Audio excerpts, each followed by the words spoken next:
What's good, YouTube? It's your boy Jay coming at y'all with this reaction video. And today, NBA season coming up. I can't wait. Y'all know this channel is about 2K and NBA, bro. And sometimes wrestling. I ain't gonna lie, wrestling be going crazy. WWE, you know what I'm saying? But yeah, bro. And other miscellaneous reaction videos. But in this video, we got that boy Jimmy High Roller. And we got Luka is coming for revenge, bro. So let's see what that boy Luka been doing in the offseason, you know what I'm saying? Let's see if he's been taking off or what he's been doing, bro. So without further ado, let me make sure this is on HD. And let's get it. Off-season NBA transformations.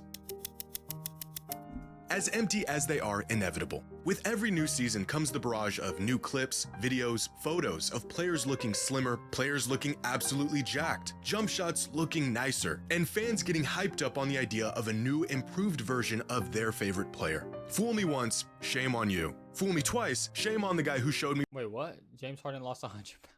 Photos of shredded James Harden. Luka Doncic, the latest member of the Now, Luka, I did see a little clip of him doing the overseas junk. I forgot what it was called. Like, they playing right now in the over there overseas. And that boy do a little, you know what I'm saying? This off-season tradition, recently going through a transformation of his own. He's lost weight, overhauled his diet, put down the basketball altogether to focus on getting in peak physical form. The same exact routine we have grown all too familiar with.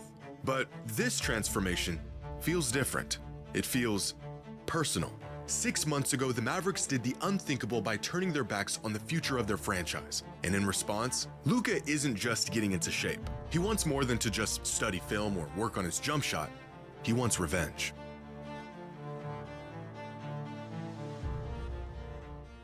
Today's video is brought to you by Current, the future of banking that works for you. Sorry, my boy. /Jimmy and all of these tools. Terms and Health published a cover story detailing the drastic transformation of Luka Doncic over the last 3 months. In the article, Luka talks about the sacrifices he's made to hopefully take his body and game to the next level. Details that include him beginning his off-season training program the day after the Lakers were eliminated from the playoffs, followed by Bro, why is it like this is okay, like I'm gonna be pausing. Why is it always that like it's so surprising that an NBA player after getting eliminated in the playoffs, they start training the next day, and it's so surprising, bro. Like, first of all, they only got one job, and it's to play basketball. If anybody understands, playing basketball is just a dream to most people. You know what I'm saying? Like, we got real lives, we could barely even play. They're living their dream job. All they should be doing is spending time with their family. You know what I'm saying? With their kids, if they have any kids. And perfecting their craft and what they dedicated to put their life into. It is not hard that, you know what I'm saying, like, to practice basketball. So, of course, if you get eliminated, you're going to want to practice. You're going to want to get better. You're going to, like, Kobe Bryant, bro, like, MJ, like, you know what I'm saying? Like, nowadays, people just, oh, it's offseason, I could just chill, I could do this. Like, bro, that's why y'all getting eliminated first round, bro. That's exactly why you right there, if you are watching this video, you're getting eliminated first round. Because y'all boys not practicing. Now, the only thing that scares me about Luka losing weight is that he's not going to be as effective in the paint. We know he's 6'7", 6'8", whatever he is, 6'7", I believe. But what helped him out was that weight. He could body the little guards. Now he lost a little bit of pound. He probably lost like 40 pounds, 30 pounds, whatever the pounds may be. But will he be effective as he was in the paint as before?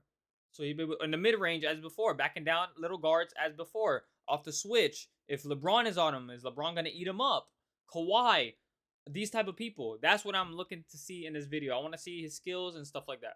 Months of fasting, a strict diet, more time to rest than any other point in his career, and even a 1-month stretch where he stopped playing basketball altogether to focus on weight training and other sports to get his mind and body off the court and focused on his overall fitness. And immediately following this news came the hype of skinny Luka. Do you even recognize the person on the cover? Showing off his slimmer physique in the newest issue of Men's Health. But after a full summer of training and lots of protein, he's poised to take his game and the Lakers to another level.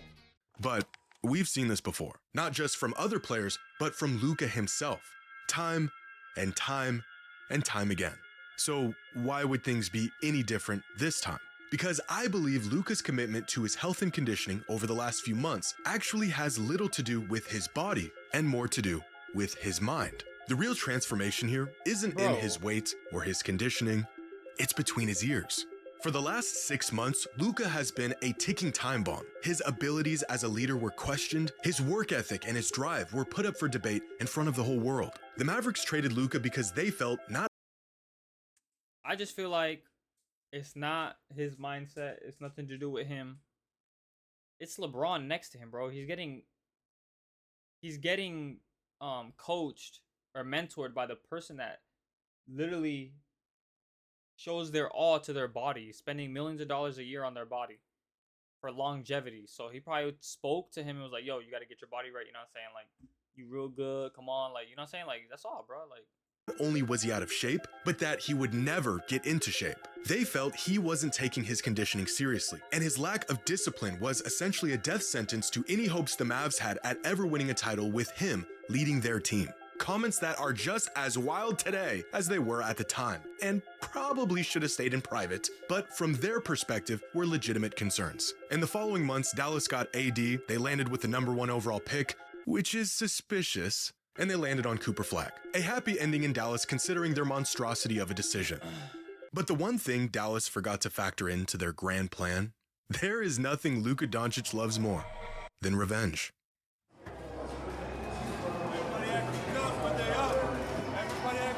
This is the same man who embarrassed a 64-win Suns team, sent them packing in a historic Game 7, and talked smack the whole entire time because they got a little too confident. This is the same man who put the Defensive Player of the Year on an island, walked him down for a game winner, and told him he couldn't guard him, all because of one hard foul.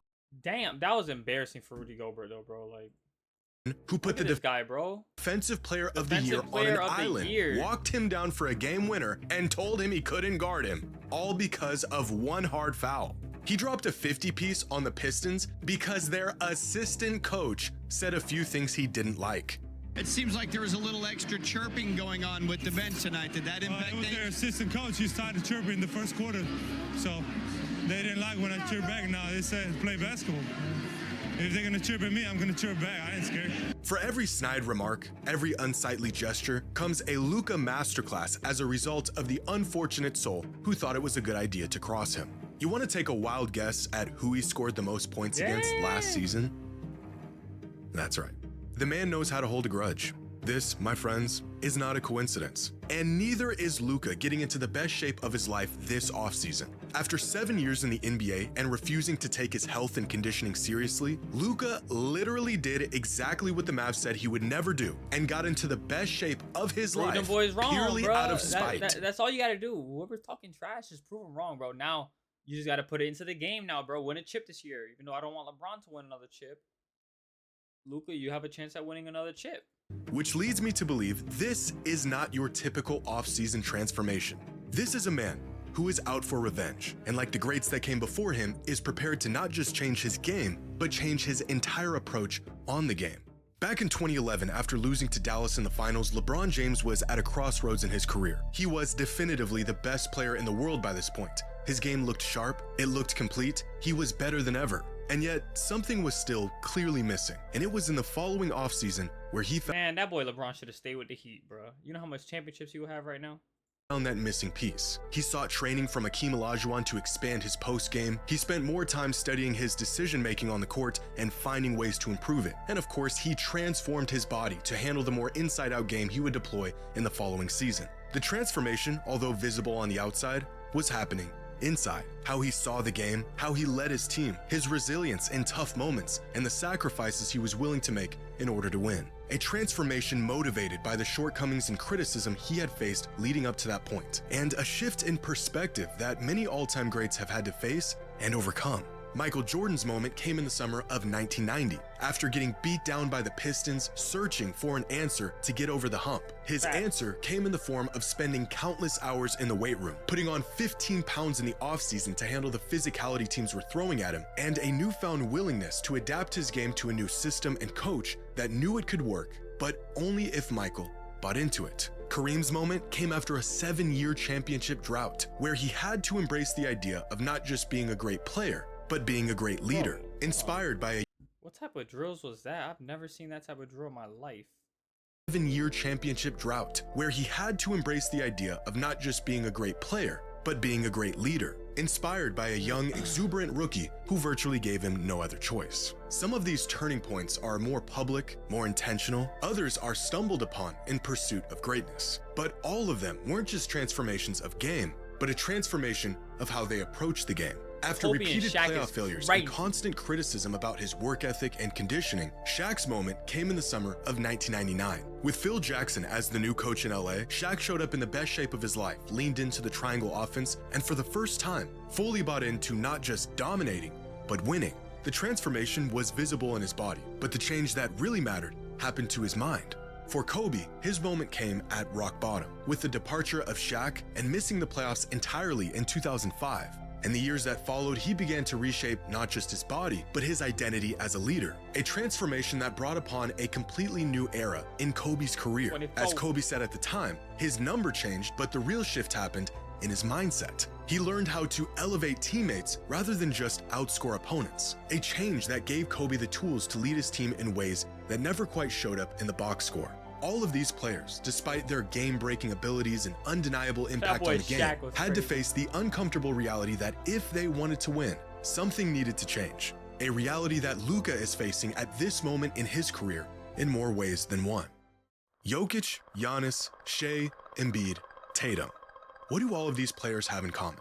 They are all generational talents of the current NBA era, but they also share something else in common.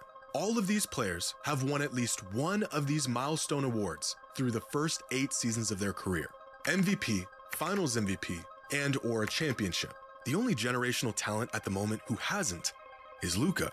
In fact, almost without exception, every all-time great modern player stamped their legacy with at least one of these benchmark achievements that separate great players from all-time great players by the end of their 8th season in the league, most of them with many of these awards. By this point, nearing about the halfway mark of a player's career, the truly transcendent players are well on their way to checking off these accomplishments. And in terms of talent, impact, and numbers, Luka should be in this class by now. That has not only been the expectation, but the trajectory he's been on for the past half-decade. But he has yet to achieve any of these accomplishments going into his 8th season in the league. Luka just had to sit by and watch his own draft classmate pull off a historic run. MVP, Finals MVP, and a championship in the same season. All while Luka was being told he didn't even have what it takes to lead a team to a championship. Boy, the man is watching his peers I'd be hot. Oh my god, I'm coming for vengeance next season, boy.